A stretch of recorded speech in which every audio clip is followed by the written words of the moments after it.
Hello, good evening बच्चों।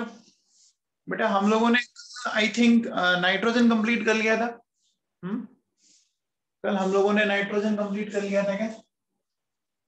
Hello, चलिए आज अपन आगे चलते हैं बच्चों। हेडिंग डालो।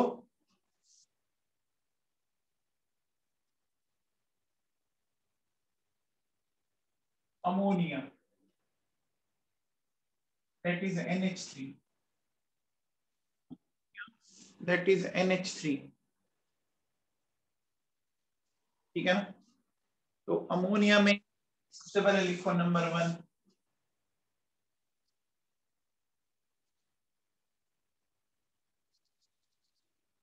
Methods of preparation. Methods of preparation, ठीक है ना? मेथड्स ऑफ प्रिपरेशन में सबसे पहले लेते हैं नंबर 1,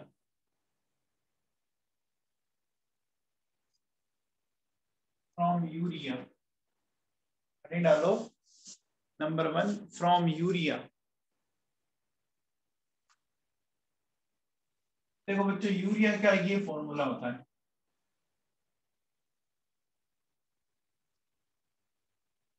ठीक है। अब यूरिया का जब अपन हाइड्रोलिसिस करते हैं, यूरिया का जब अपन हाइड्रोलिसिस करते हैं, हाइड्रोलिसिस कैसे करोगे? देखो इस तरह से,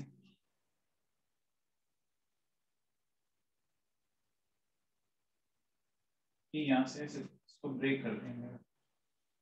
एक बात आप हमेशा दिमाग में फिट कर लो, जब भी कार्बन और नाइट्रोजन के बीच में बॉन्ड आए, ऑर्गेनिक केमिस्ट्री में बहुत बार आएगी ये रिएक्शन, जब भी कार्बन और नाइट्रोजन के बीच में बॉन्ड आए तो पहले तो उनके बीच में बॉन्ड काउंट कर लो। जितने बॉन्ड है, एक बॉन्ड यहाँ, एक बॉन्ड यहाँ, दो बॉन्ड है तो दो वाटर के मॉलिक्यूल काम आएंगे, ठीक है। हमेशा नाइट्रोजन के साइड आपको रखना है, हमेशा नाइट्रोजन की साइड आपको रखना है क्या? हाइड्रोजन। और कार्बन की साइड रखना है OH। क्यों? कार्बन और नाइट्रोजन में EN नाइट्रोजन की ज्यादा होगी तो नाइट्रोजन का नेगेटिव होगा और इधर H पॉजिटिव होगा, नेगेटिव पॉजिटिव के साथ ही जुड़ता है, सिंपल सी बात है। तो क्या मिल गया बच्चों बताओ? 2 मोल्स ऑफ अमोनिया और साथ में क्या मिल गया? ये मिल गया क्या हमें? बोलो बच्चों, समझ में आया? ये समझ में आया क्या आप लोगों को? बोलो, अरे बच्चों समझ में आया क्या? बोलो, ठीक है। अब देखिए बच्चों, ये जो मिला ना हमें H2CO3, ये टूट जाता है आगे इसमें H2O प्लस CO2, इसमें टूट जाता है H2O प्लस CO2 के अंदर, ये ब्रेक हो जाता है, ठीक है। मैंने आपसे क्या बोला? कार्बन और नाइट्रोजन के बीच में पहले बॉन्ड देख लो कितने, एक या एक या, जितने बॉन्ड है उतने वाटर के मॉलिक्यूल्स काम आएंगे, ठीक है। हमेशा नाइट्रोजन की साइड हाइड्रोजन रखना और कार्बन की साइड OH रखना और उस बॉन्ड को तोड़ दीजिए, बना दीजिए प्रोडक्ट। ये समझ में आया बच्चों? आ गया? जैसे बच्चों बताओ, मेरे पास ये कंपाउंड है,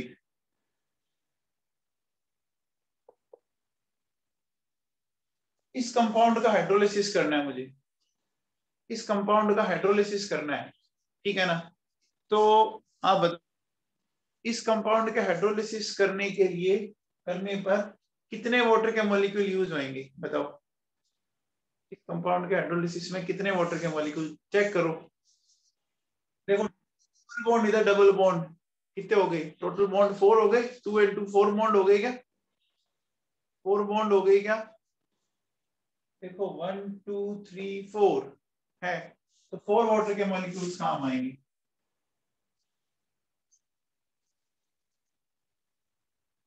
ठीक है। और इस तरह से इसको ब्रेक करना है आपको।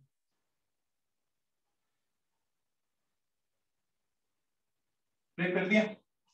ब्रेक करने पर देखो ये क्या मिल गया? NH3, इधर भी NH3, तो 2 मोल्स क्या मिल गए? NH3, और एक कार्बन के साथ क्या हो गई? 4 OH जुड़ गए आपके, ठीक है। अरे समझ में आ रहा है क्या? मैंने जो कॉन्सेप्ट बोला समझ में आया?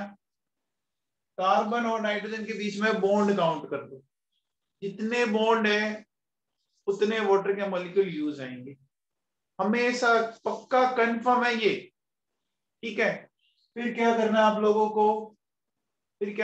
लोगों को, सिंपल सी बात आगे, हमेशा नाइट्रोजन की साइड हाइड्रोजन रखना है और नाइट्रोजन की साइड हाइड्रोजन एंड कार्बन की साइड OH रखना है। अच्छा ये आगे टूट जाएगा आपका CO2 plus 2 moles of water. ठीक है, हो गया बच्चों, ये समझ में आ गया, ये समझ में आ गया है क्या सबको? नोट करो फटाफट।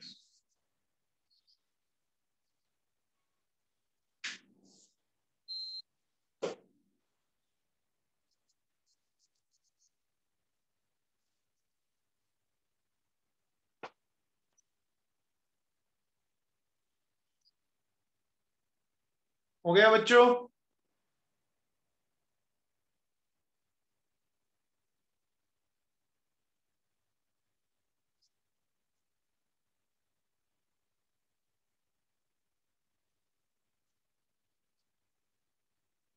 आगे चले बेटा।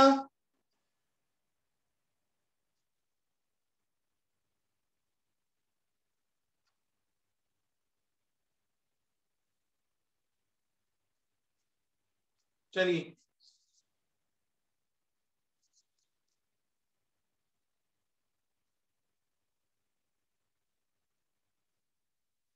आगे लिखो आप, next number second.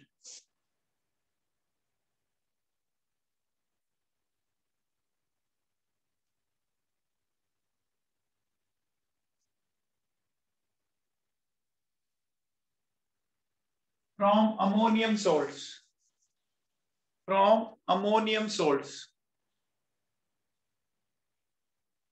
From ammonium salts. ठीक है, लिखिए, लिखिए when ammonium salts are treated with, when ammonium salts are treated with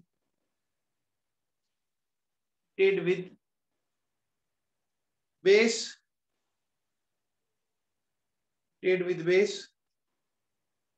then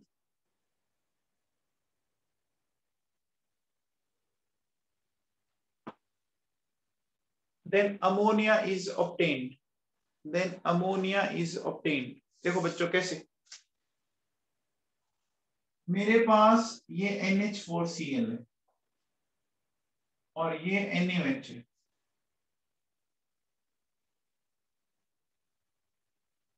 ठीक है, NH4Cl एंड ये NaOH।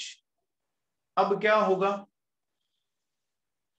यहां से ये इसके साथ चला जाएगा, ये इसके साथ चला जाएगा, क्या मिल गया, NaCl and NH4OH। NH4OH exactly क्या होता है जानते हो आप, NH3 प्लस वाटर। ठीक है बच्चों, NH3 प्लस वाटर होता है। अच्छा अब बताओ, अगर मेरे पास ये अमोनियम सल्फेट है, इसको ट्रीट करना है कैल्शियम हाइड्रोक्साइड के साथ, बनाइए प्रोडक्ट, बनाइए, क्या क्या बनेगा जल्दी से बनाइए,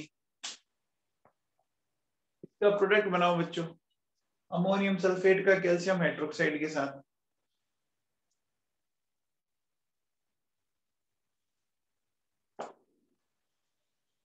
कौन बताएगा?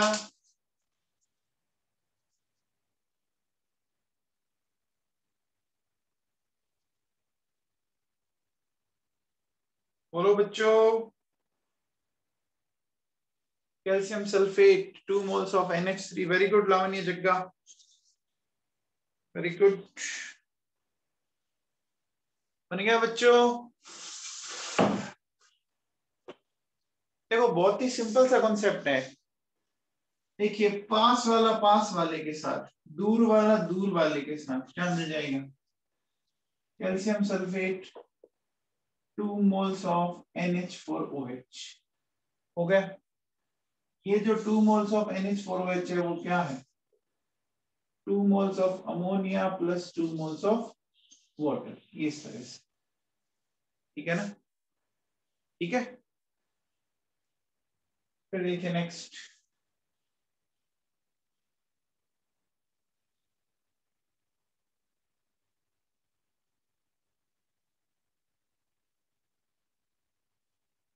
नेक्स्ट हेडिंग डालो इंडस्ट्रियल प्रोसेस। इंडस्ट्रियल प्रोसेस में लेते हैं अपन हेबर प्रोसेस काम, लेते हैं हेबर प्रोसेस। देखो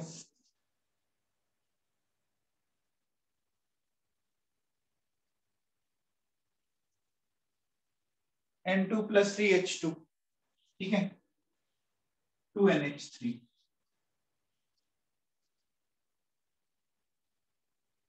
N2+3H2 2NH3, ये मेरे पास। अब इसको समझो बच्चों ढंग से, है ना, इसको समझना आप ढंग से।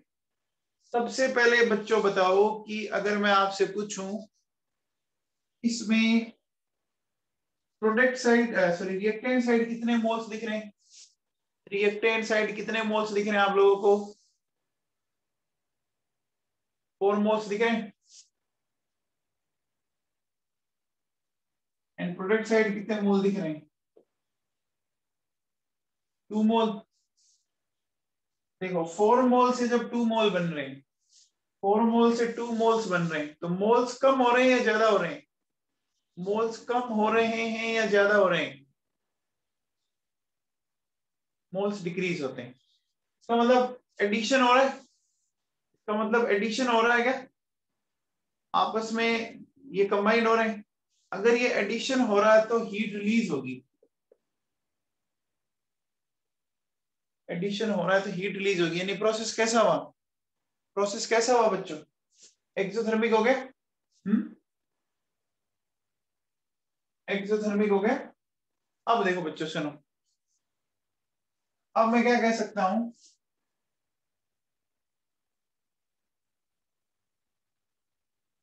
Favourable condition for more ammonia formation, favorable condition for more ammonia formation, favorable condition for more ammonia formation।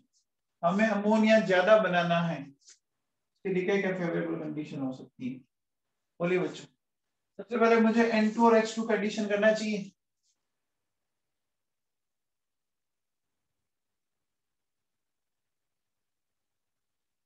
बोलो, ठीक है। फिर क्या करेंगे,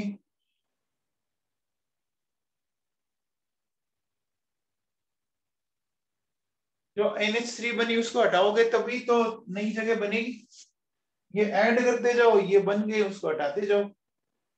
हम कोई चीज बनाते हैं, जो चीज वहां बन गई तो उसको हटाएंगे तभी तो नई जगह आप जगह खाली होगी, तभी तो अपन वापस कोई नई प्रोडक्ट बना सकते हैं। अरे समझ में आएगा, एक क्लास में एक टीचर को मान लीजिए 200 बच्चे पढ़ाने हैं और उस क्लास की कैपेसिटी मान लीजिए 100 स्टूडेंट्स की है, 100 को पढ़ा दिया, उनको वहां से अब एक बार हटा दिया, तभी तो वापस नई जगह बनेगी, फिर पढ़ा सकते हो। समझ में आएगा मामला। फिर देखिए बच्चों नेक्स्ट, आप मुझे एक बात बताओ बच्चों, ये रिएक्शन कैसी है, एक्सोथर्मिक या एंडोथर्मिक, ये रिएक्शन कैसी है, एक्सोथर्मिक या एंडोथर्मिक, एक्सोथर्मिक है। तो एक्सोथर्मिक होने के कारण हमें अब मुझे यहाँ टेम्परेचर कम रखना पड़ेगा या ज्यादा रखना पड़ेगा। देखो अगर मैंने हाई टेम्परेचर रखा तो हीट बढ़ गई, हाई टेम्परेचर क्या, हीट बढ़ गई, हीट बढ़ गई तो वो तो इधर शिफ्ट होने लग जाएगी, इधर आने लग जाएगी ना। तो हमें क्या करना पड़ेगा, हमें लो टेम्परेचर लेके चलना पड़ता है, और यहाँ वो जो टेम्परेचर होता है वो नियर अबाउट 700 केल्विन पर लेके चलना पड़ता है, कितना, 700 केल्विन पर, ठीक है। अब मुझे बताओ बच्चों, इधर 4 मोल्स है, इधर 2 मोल्स है, ध्यान दीजिएगा इस चीज को समझना। तो जब 4 मोल से 2 मोल हुए, मोल घट रहे हैं ना, मोल अगर घट रहे हैं तो एक तरह से वॉल्यूम डिक्रीज हो रहा है, मोल अगर घट रहे हैं तो एक तरह से वॉल्यूम डिक्रीज हो रहे हैं।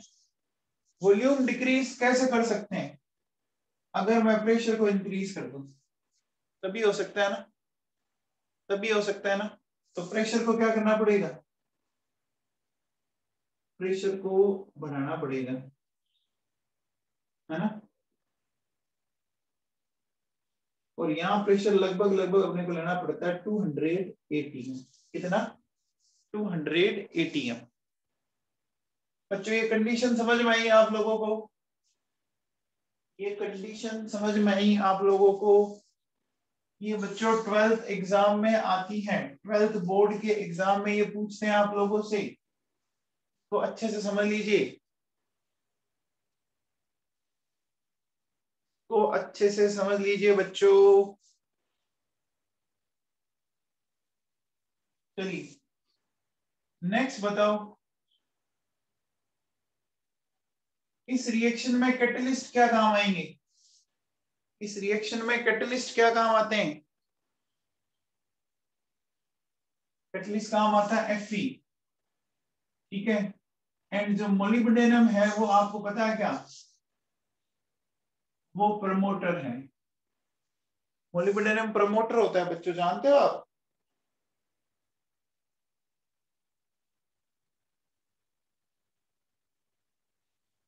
ठीक है। एक ये भी ले सकते हो आप, K2O Fe2O3 Al2O3, ये भी कैटलिस्ट की तरह काम आता है, एनसीईआरटी में लिखा हुआ है बच्चों।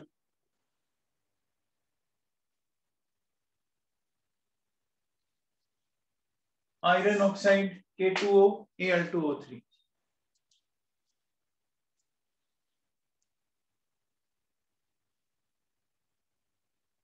ठीक है।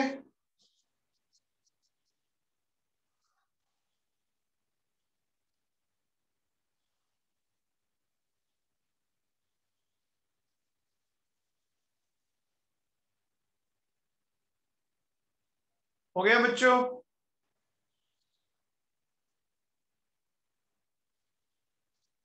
बेटा हो गया। ये आता है आपके एग्जाम में, ध्यान रख लीजिएगा, बोर्ड में कंफर्म आता है यहाँ से क्वेश्चन आपके। ये दे रखा है, देखो एनसीईआरटी में दे रखा है ये, यहाँ पे सारा कुछ, ये पैराग्राफ इसी पे ही है। चलो अब देखो बच्चों, आप हेडिंग डालो properties of ammonia. Properties of ammonia.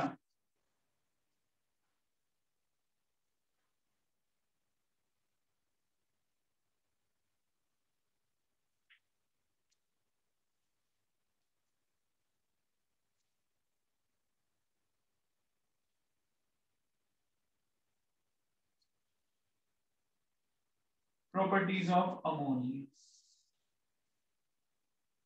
ठीक है। प्रॉपर्टीज ऑफ अमोनिया, तो समझे बच्चों?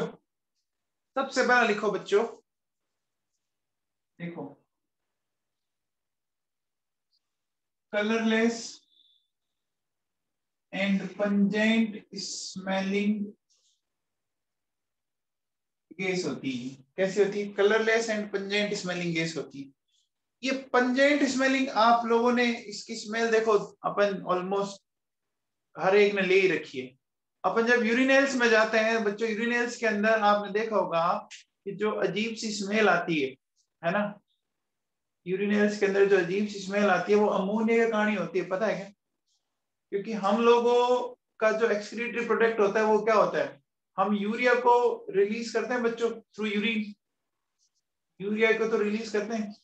फिर हम, आपने देखा होगा बच्चों, वहां पर अगर अपने पानी नहीं डाला तो क्या होता है कि वो वहां पर उसका हाइड्रोलिसिस, जो भी थोड़ा बहुत पानी है उससे वो अमोनिया बनेगी और वो स्मेल आने लग जाती है, वहां पर देखा होगा।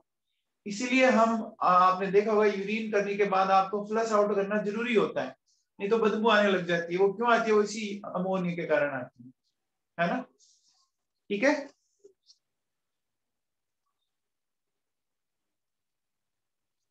आगे लिखो बच्चों,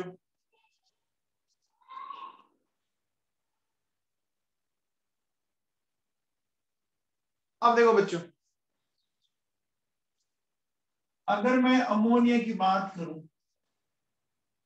उसका मॉलिक्यूलर वेट तो बहुत ही कम है। तो मॉलिक्यूलर वेट तो कितना आएगा? 17 ही आएगा क्या? मॉलिक्यूलर वेट कितना आएगा? 17 ही आएगा क्या?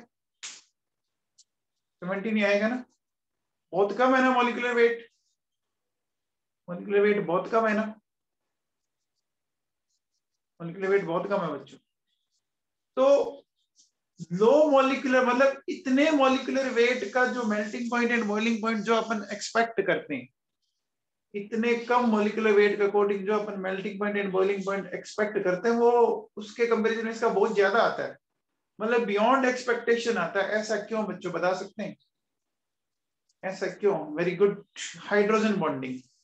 हाइड्रोजन बॉन्डिंग होगी देखो बच्चों इसमें, ये इस तरह से।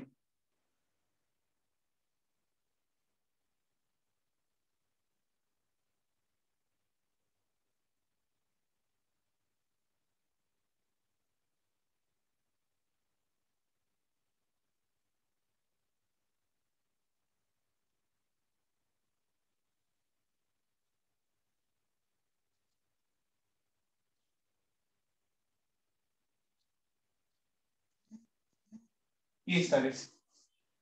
तो लिखिए बच्चों,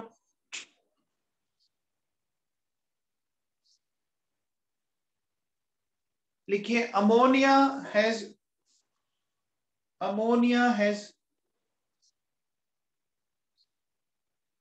higher BP and MP.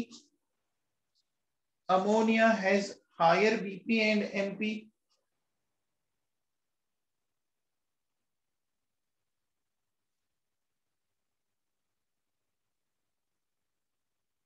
than expected than expected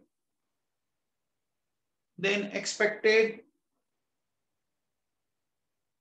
on the basis of than expected on the basis of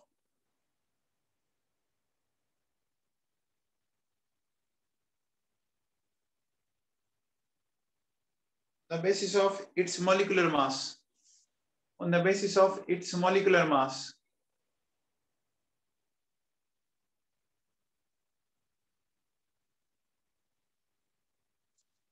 is due to is due to is due to hydrogen bonding is due to hydrogen bonding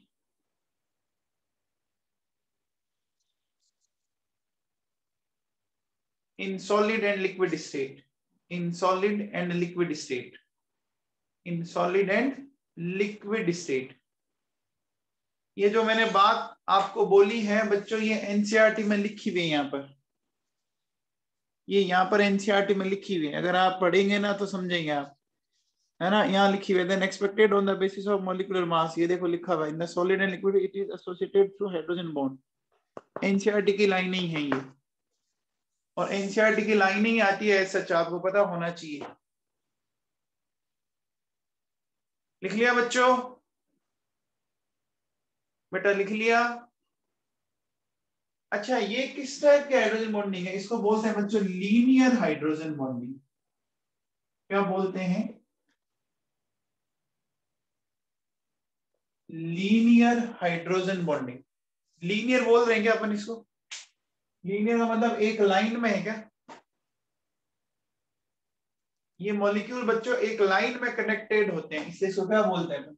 linear hydrogen bonding. HF में बेटा zigzag होती है, HF में zigzag होती है। देखो तीन बड़ी इंपॉर्टेंट है एचएफ में जिगजैग, वाटर के अंदर ओपन केज लाइक स्ट्रक्चर, और अमोनिया में लीनियर, ये तीन इंपॉर्टेंट है। एचएफ में जिगजैग, वाटर में open cage like structure and ammonia में लीनियर, ये तीन आप अच्छे से याद कर लीजिए। आगे लिखो बच्चों,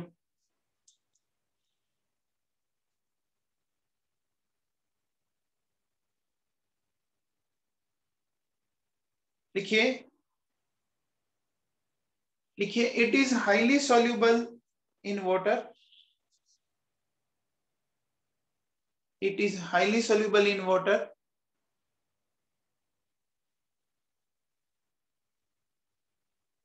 and its aqueous solution is known as ammonia water, and its aqueous solution is known as ammonia water। ammonia water and its aqueous solution is known as ammonia water, which is weak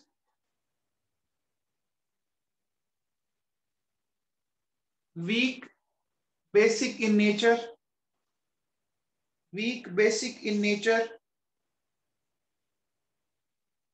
due to formation of weak basic in nature due to formation of hydroxide ion, due to formation of hydroxide ion.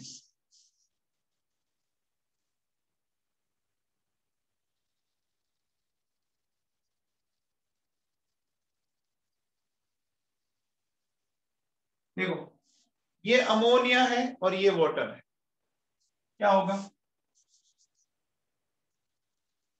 ये क्या करेगा? Ammonia के lone pair के पास जाएगा और इसको ये इस तरह से बन जाएगा। देखो NH4 प्लस, साथ में क्या मिल गया? OH माइनस मिल गया क्या? NH4 plus and OH minus मिल गया बच्चों।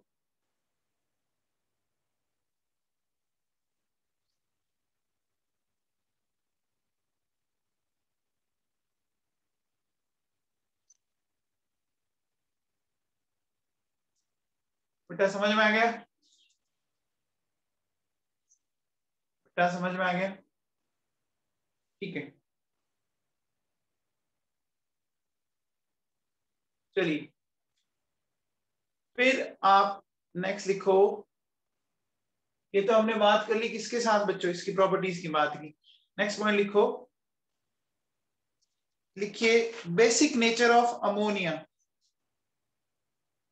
Basic nature of ammonia, basic nature of ammonia और रिएक्शन विद एसिड, और रिएक्शन विद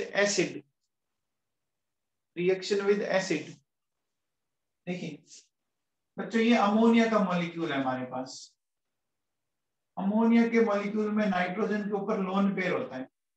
अमोनिया के मॉलिक्यूल में नाइट्रोजन के ऊपर लोन पेयर होता है और इस लोन पेयर के कारण ये एक लेविस बेस की तरह बिहेव करता है। किसकी तरह बिहेव करता है? लेविस बेस की तरह बिहेव करता है। तो लिखिए due to presence of lone pair,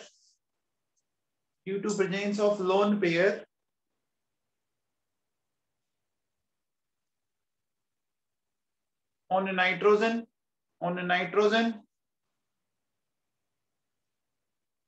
due to presence of lone pair on nitrogen, it behaves as Lewis base.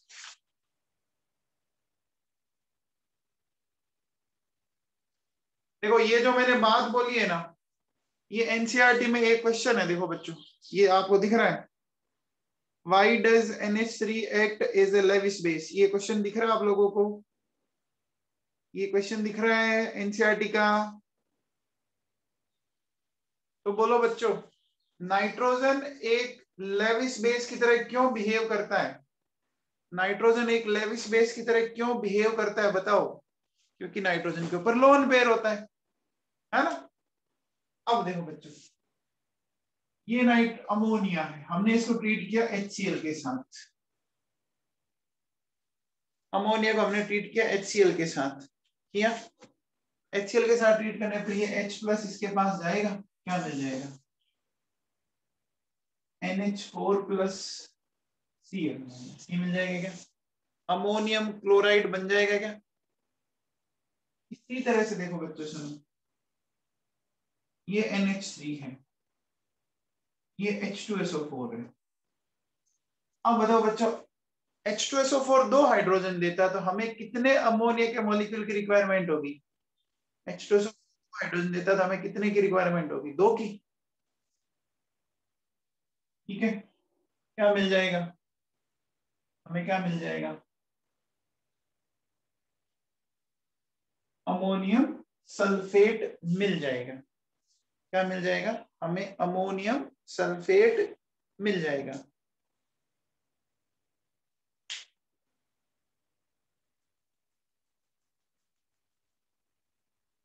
ठीक है क्या बच्चों, रिएक्शन समझ में आ गई? ठीक है,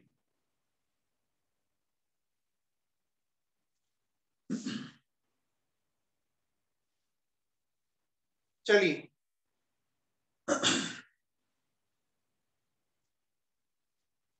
हटा दो बच्चों, हटा दो।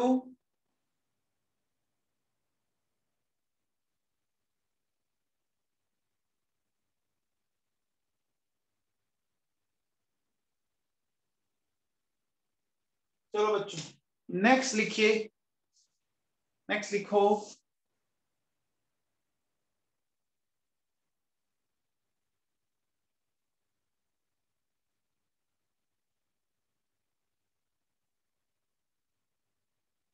Reaction with metal salts, reaction with metal salts, metal salt के साथ क्या रिएक्शन होगी वो हमें चेक करना है ना।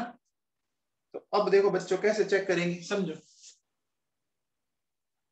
ये ZnSO4 है और ये NH4OH। अब बच्चों आयनिक कंपाउंड में एक सिंपल सा कॉन्सेप्ट ये होता है कि पास वाला पास वाले के साथ, दूर वाला दूर वाले के साथ जाता है, ये कॉमन सा कंसेप्ट है ना। तो आप मुझे बताओ बच्चों, यहाँ -2 है तो मुझे इसके 2 मोल लेने पड़ेंगे।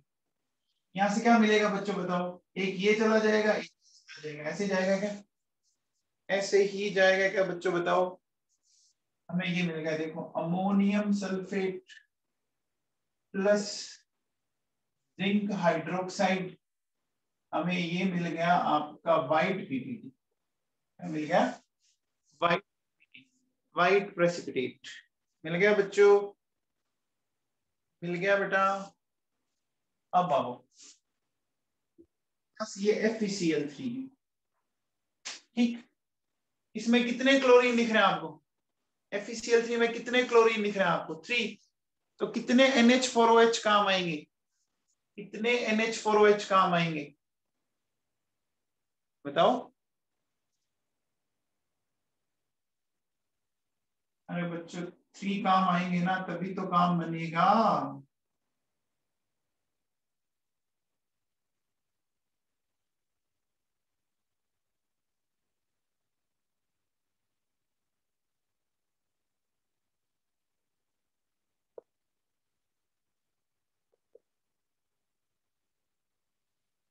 ये मिलेगा बच्चों, ये मिलेगा।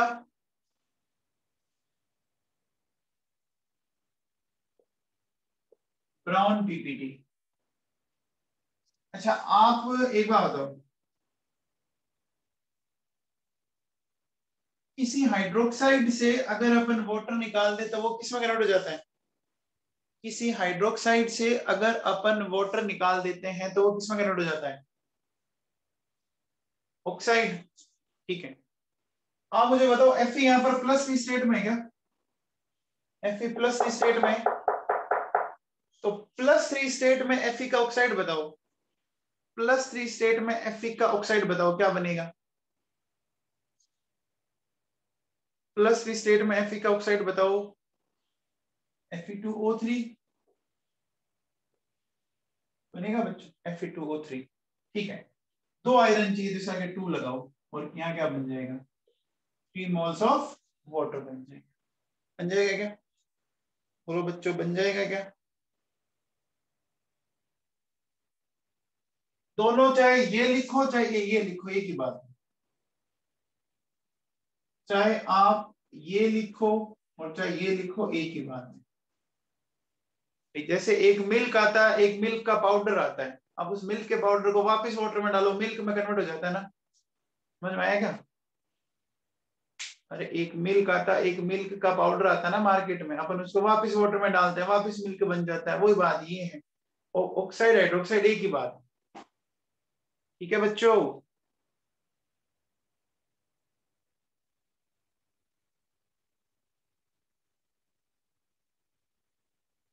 हो गया बेटा?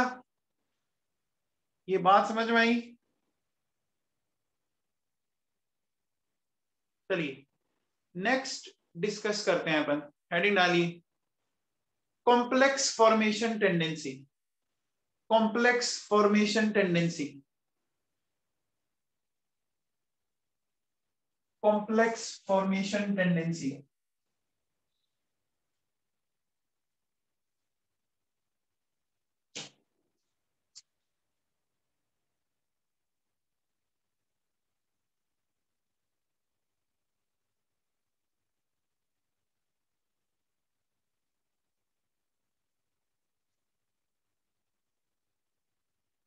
कॉम्प्लेक्स फॉर्मेशन टेंडेंसी लिखिए। लिखिए due to presence of lone pair of electrons, due to presence of lone pair of electrons on the nitrogen atom of ammonia, on the nitrogen atom of ammonia,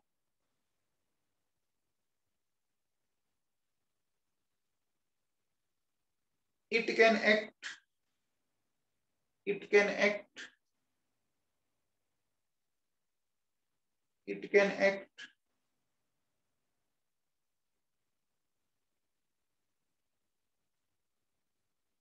as a Lewis base, can act as Lewis base,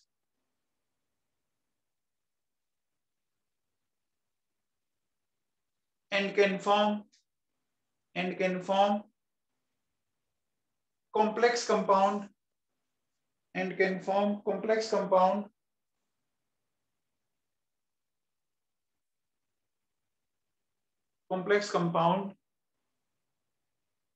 with d block metal ions, with d block metal ions.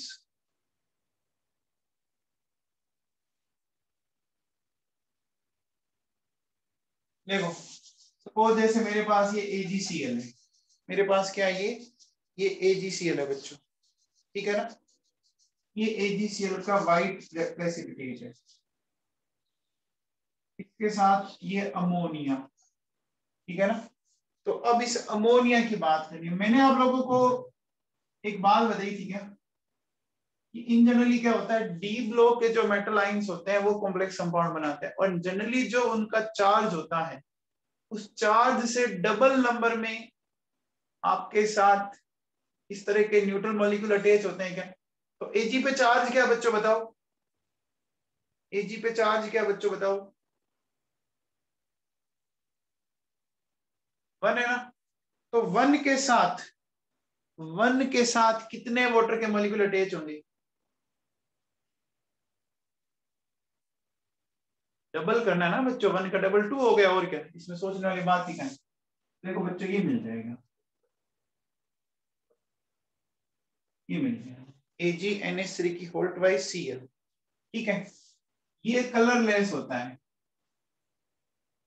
और ये water soluble है बच्चों, ये ध्यान रखिए। ये colourless होता है एंड ये वाटर सोल्यूबल होता है, ठीक है। अब देखो बच्चों, जैसे सपोज मेरे पास ये कॉपर सल्फेट, ये ब्लू कलर का है, ठीक है। कॉपर सल्फेट ब्लू कलर का है, कॉपर पे चार्ज यहाँ पर +2 है। तो मुझे एक बात बताओ बच्चों, कॉपर +2 को कितने अमोनिया चाहिए, सोच के बताइए। अरे अभी फंडा बताया था ना, जो है उसका डबल बोलो, खत्म। यहाँ और चाहिएगा क्या मिल जाएगा, CuNH3 4SO2, ये मिल जाएगा, है ना। ये ब्लू कलर है और ये डीप ब्लू कलर हो जाता है, तो बोलते हैं डीप ब्लू कलर बन जाएगा बच्चों, ठीक है ना।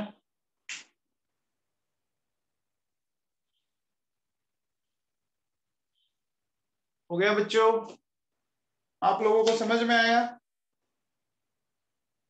आप लोगों को समझ में आया। तो लिखिए आप लिखिए बच्चों, above reactions are used, above reactions are used, above reactions are used in the detection of, in the detection of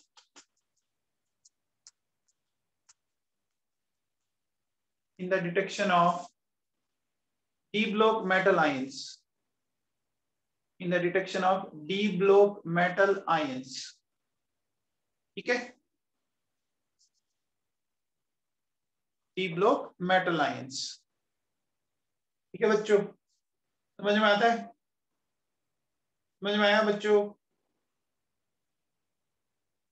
अलग अलग मेटल आयंस अलग अलग कलर देंगे, अलग अलग मेटल आयंस अलग अलग कलर देते हैं बच्चों.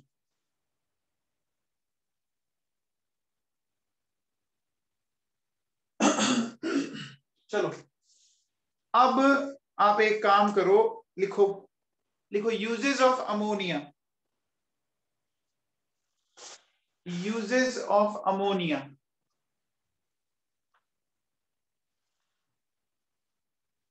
लिखिए यूजेस ऑफ अमोनिया में लिखिए, ammonia is used, ammonia is used to produce, ammonia is used to produce various nitrogenous fertilizers. Ammonia is used to produce various nitrogenous fertilizers like ammonium nitrate, like ammonium nitrate, ammonium sulfate, ammonium nitrate, ammonium sulfate, ammonium phosphate, ammonium phosphate,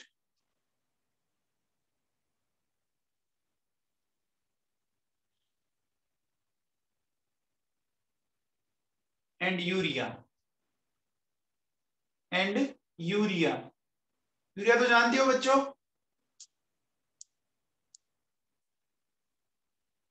urea जानते हो ना?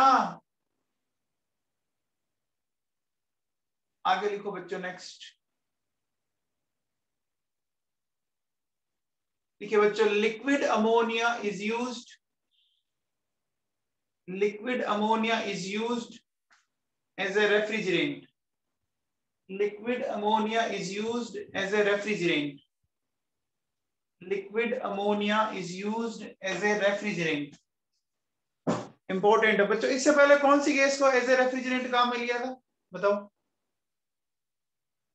Refrigerant के तौर पर इससे पहले हमने कौन सी काम में ली थी, याद है क्या? नाइट्रोजन और अमोनिया, है ना? अच्छा बच्चों, ऐसी कौन सी फैमिली है, ऐसी कौन सी फैमिली है जिसके सारे एलिमेंट्स एलोट्रोपिज्म दिखाते हैं? Oxygen family, chalcogen family. Very good, ठीक है बेटा. हाँ, ग्रुप 16, गुड बच्चों. अब देखो बच्चों, सुनो एक क्वेश्चन बताओ. Ammonia can be dried by using, ammonia can be dried by using, देखिए calcium oxide CaCl2 P2O5 H2SO4. बताओ बच्चों, ammonia can be dried by using. Dry का मतलब समझ गए बच्चों? ड्राई का मतलब क्या हो गया, समझ रहे हैं मेरी बात? कि अमोनिया में जो वाटर कंटेंट है उसको रिमूव करना है, अमोनिया में जो वाटर कंटेंट है उसको रिमूव करना है. तो बताओ क्या काम आ सकता है?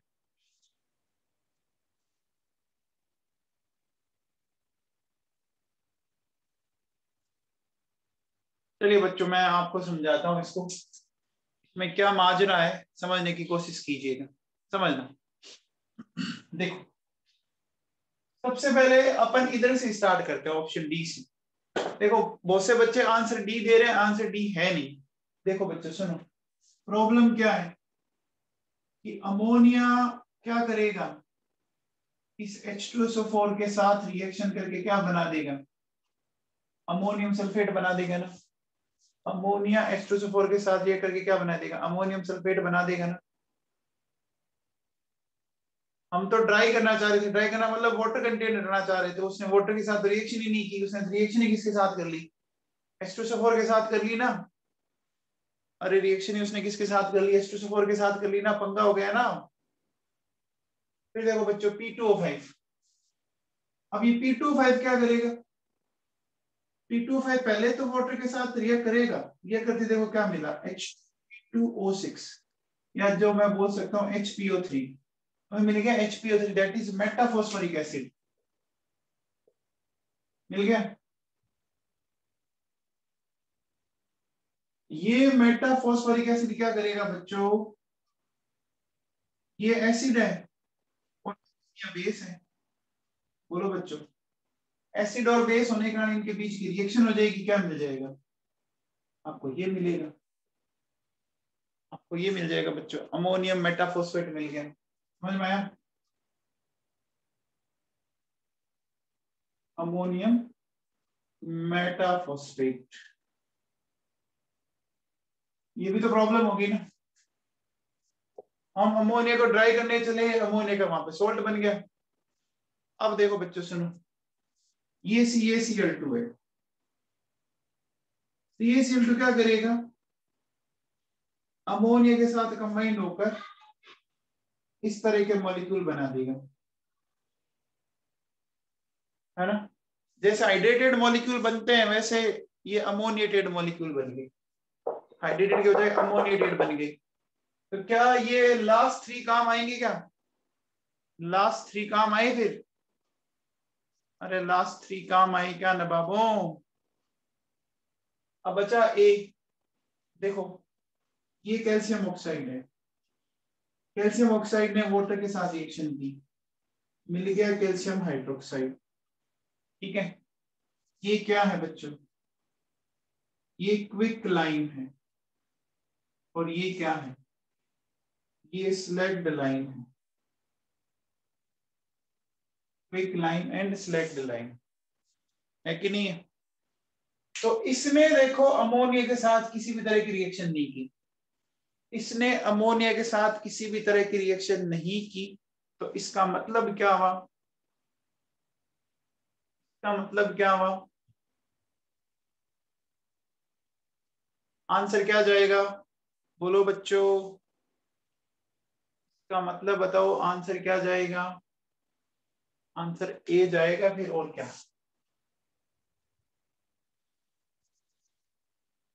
हाँ, तो ये बच्चों बड़ा इंपॉर्टेंट क्वेश्चन है, एग्जाम में आता रहता है, आप ध्यान से इसको पढ़ लीजिए क्योंकि काम का ये, ठीक है ना।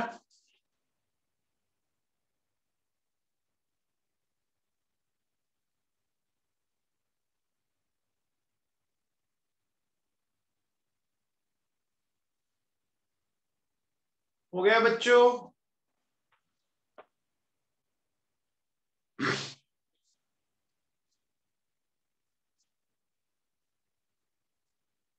नोट कर लिया सबने,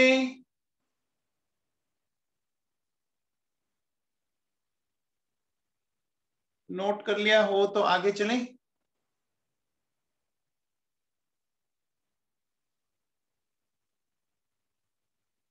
हटा दो बच्चों,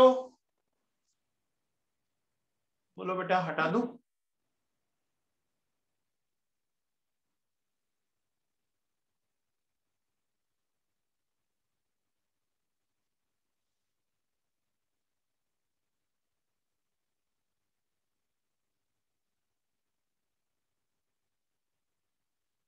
ये हमने डिस्कस किया बच्चों अमोनिया। अब आप हेडिंग डालो बच्चों,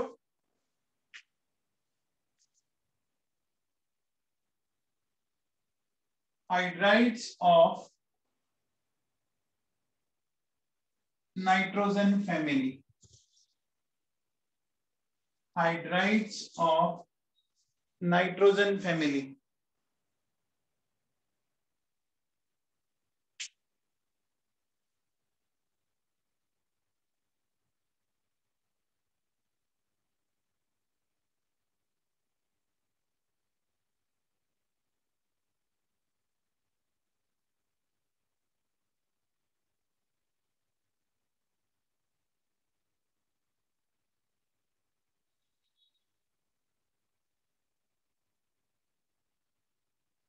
डाली बच्चों हेडिंग। चलिए अब बात करते हैं। हाइड्राइड्स देखो बच्चों क्या है।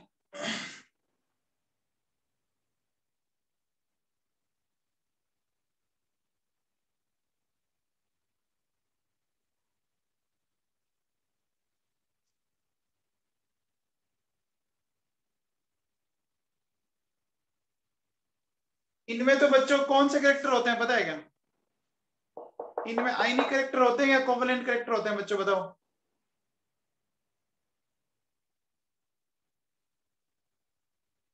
ये लास्ट वाले इसमें आयनिक कैरेक्टर होते हैं या कोवेलेंट? बच्चों ये मेटल के है ना, ये मेटल के है ना बच्चों, S B and B I. Metal के हाइड्राइड्स क्या होंगे? आयनिक होंगे। इनमें क्या होगा बच्चों? इनमें कंसीडरेबल आयोनिक कैरेक्टर होते हैं बच्चों। अब सबसे पहले देखो बच्चों सुनो, एक बात समझते हैं अपन। अगर मैं इधर से इधर चलूं, अगर मैं इधर से इधर चलूं बच्चों, तो बात को समझने की कोशिश कीजिएगा, आप मेरी बात को समझें। सबसे पहले बच्चों बताओ, मैं कह सकता हूं कि EH जो बॉन्ड लेंथ है वो क्या होगी? बढ़ेगी। EH बॉन्ड लेंथ बढ़ेगी। तो बॉन्ड लेंथ अगर बढ़ेगी, मैं ऐसा कह सकता हूं थर्मल स्टेबिलिटी घटेगी। बोलो बच्चों, थर्मल स्टेबिलिटी घटेगी? घटेगी कि नहीं घटेगी? चलिए ये बात तो समझ में आ गई। थर्मल स्टेबिलिटी घटेगी तो हाइड्रोजन जल्दी रिलीज होगा। थर्मल स्टेबिलिटी घटेगी तो हाइड्रोजन जल्दी रिलीज होगा। हाइड्रोजन जल्दी रिलीज होगा क्या?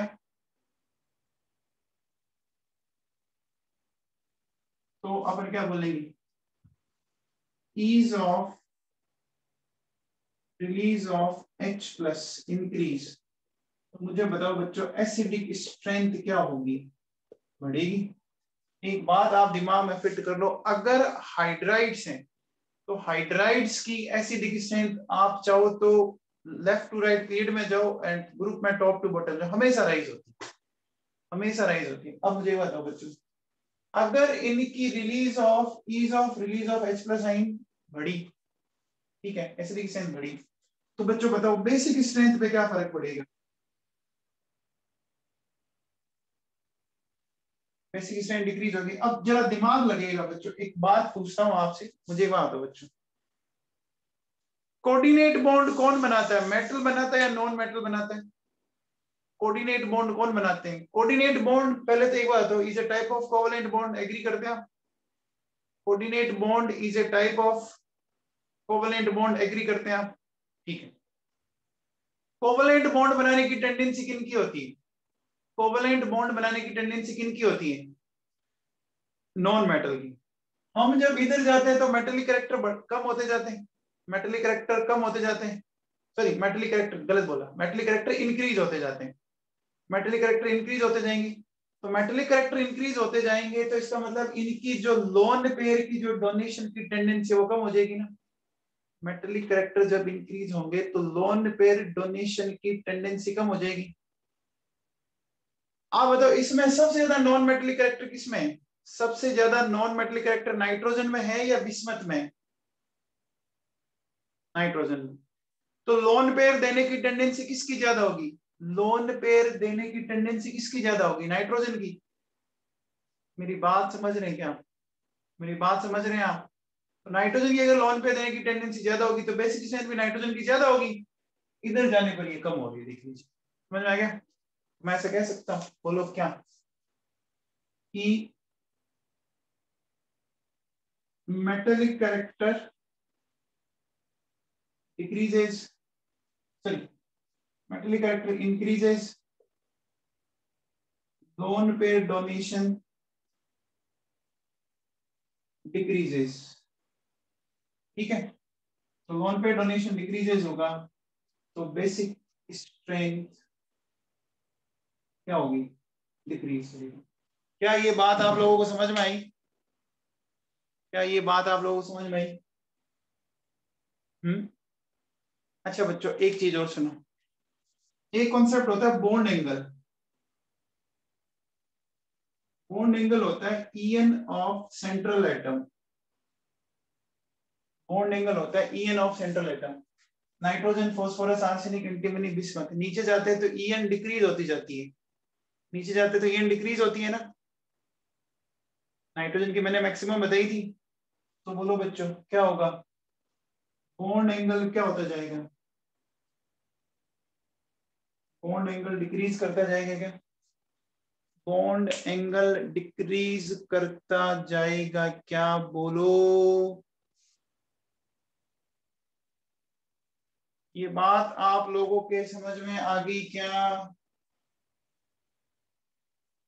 बच्चों? ये बेसिक स्ट्रेंथ वाली समझ में आ गई। देखो कई बार क्या होता है, बच्चे के दिमाग में क्या आता है, जो आता है वो मैं आपको समझा देता हूँ, सुनो। बच्चे के दिमाग में क्या आता है, ध्यान दीजिएगा। बच्चा ये बोलता है, बच्चा ये बोलता है कि नीचे जाने पर ईएन कम हो रही है तो इलेक्ट्रॉन देने की टेंडेंसी इसकी होनी चाहिए, लेकिन बच्चों आपको पता है लोन पेयर देने की टेंडेंसी तो नॉन मेटल की ज्यादा होती है, क्योंकि कोऑर्डिनेट बॉन्ड बनाने की टेंडेंसी मेटल की नहीं होती। कोई ऐसा मुझे आप एग्जांपल बता दो जिसमें मेटल आपका कोऑर्डिनेट बॉन्ड बनाता है, कोई एग्जांपल है? कोई भी एक एग्जांपल बता दो पूरी केमिस्ट्री के अंदर। नहीं है ना? अरे है ही नहीं बच्चों, कहां से बता दोगे आप, है ही नहीं, कैसे बता दोगे आप? समझ में आया? तो जितने ज्यादा नॉन मेटेलिक कैरेक्टर होंगे, जितने ज्यादा नॉन मेटेलिक कैरेक्टर्स होंगे, है ना, उसकी कोवलेंट बॉन्ड बनाने की टेंडेंसी उतनी ही ज्यादा होती है। तो समझ में आई? चलिए बच्चों, अब मुझे एक चीज और सिखानी है आप लोगों को, एक चीज और क्या बतानी है। देखो ये हटा दूं बच्चों, इतना सारा जो लिखा हटा दूं, ये जो लिखा हुआ हटा दूं। अब देखो बच्चों सुनो, मैं अगर आपसे पूछूं बॉइलिंग पॉइंट ऑर्डर,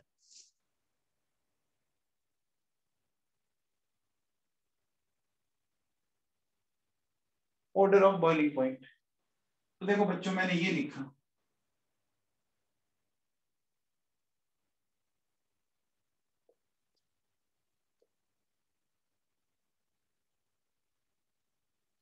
ऐसा क्यों बच्चों बताओ, ऐसा क्यों? देखो बच्चों ये दोनों आयोनिक है, ये दोनों आयोनिक है, पता है क्या? तो आयोनिक बॉन्ड इस दुनिया का सबसे स्ट्रॉन्गेस्ट बॉन्ड होता है, ये आयोनिक है।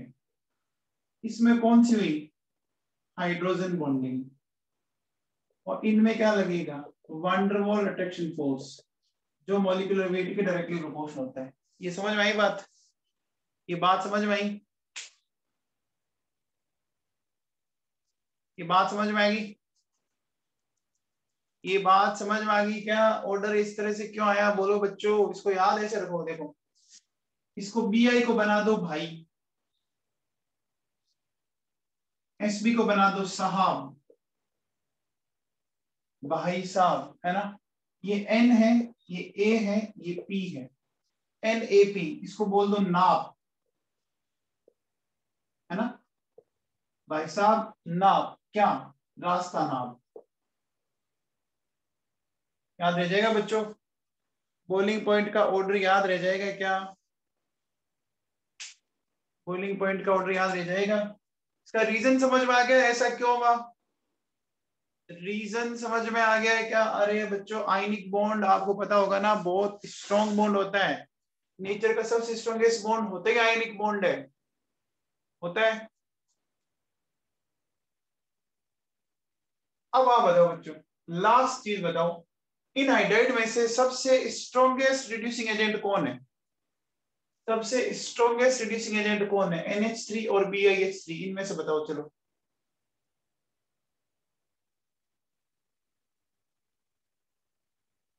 देखो सुनो, ये क्वेश्चन बड़ा फेमस है आपके 12th का। BiH3 रीजन देखो समझो।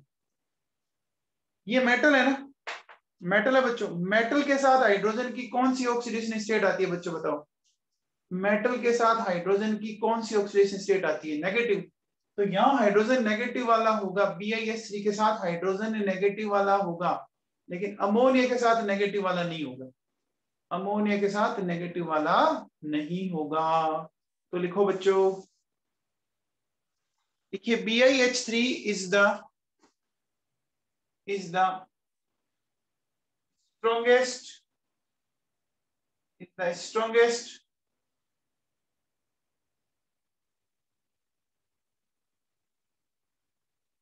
reducing agent,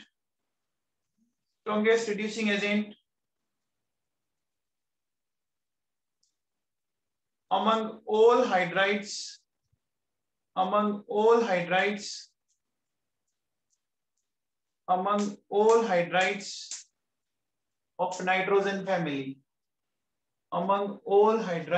of nitrogen family,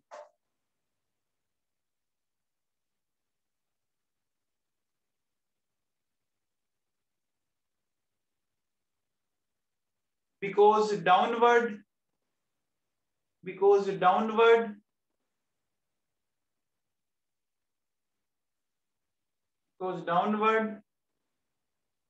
metallic character increases,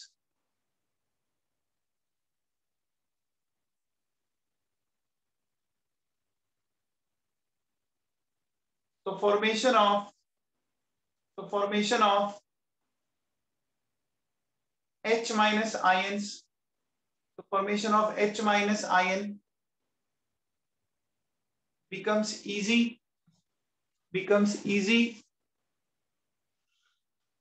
Formation of H minus ions becomes easy in BiH3. ठीक है, तो ये हमने बात कर ली इनके हाइड्राइड्स के बच्चों, ठीक है ना। अच्छा एक लास्ट देखो, नाइट्रोजन में बच्चों क्या है? 3 सिग्मा प्लस 1 लोन पे हाइड्रोक्साइड आ गई sp3, क्या बन जाएगा बच्चों बताओ? ये होगा आपका पिरामिडल, होगा ना, पिरामिडल होगा। अब बच्चों सुनो, कल से अपन ऑफलाइन स्टार्ट कर रहे हैं, आपको मैंने बताया था, है ना, एड्रेस और मैंने आपको सेंड कर रखा है। अब देखो जो बच्चा ऑफलाइन आना चाहता है वो ऑफलाइन आए, है ना, किसी पे कोई मतलब प्रेशराइज नहीं है। अगर जो चाहता है कि मुझे ऑनलाइन ही पढ़ना है तो ऑनलाइन पढ़ सकता है। ऑफलाइन ऑनलाइन दोनों एक ही टाइम चलेगी, ये ध्यान रख लेना। हाँ टाइमिंग ध्यान रख लेना बच्चों, क्लास में टाइम से आ जाना, चाहे आप ऑफलाइन आ रहे हो चाहे वो ऑनलाइन आ रहे हो, है ना, चाहे आप ऑफलाइन आ रहे हो चाहे आप ऑनलाइन आ रहे हो, क्लास में आप टाइम से आ जाना। क्लास का टाइमिंग लगभग 5-10 के आसपास, 5-10 के आसपास रहेगा, ठीक है ना। जिसको ऑनलाइन पढ़ना है वो ऑनलाइन पढ़े, जिसको ऑफलाइन पढ़ना है वो वहां आ जाए, ठीक है ना। ठीक है बच्चों, लेकिन टाइम से जाना, चाहिए ऑफलाइन हो चाहे ऑनलाइन हो। कई बच्चे, एक पीयूष चौधरी है, ये बच्चा कभी भी क्लास में टाइम से आज तक नहीं जुड़ा है। चलो बच्चों नोट कर लिया तो बंद करें, माइंड करें क्लास।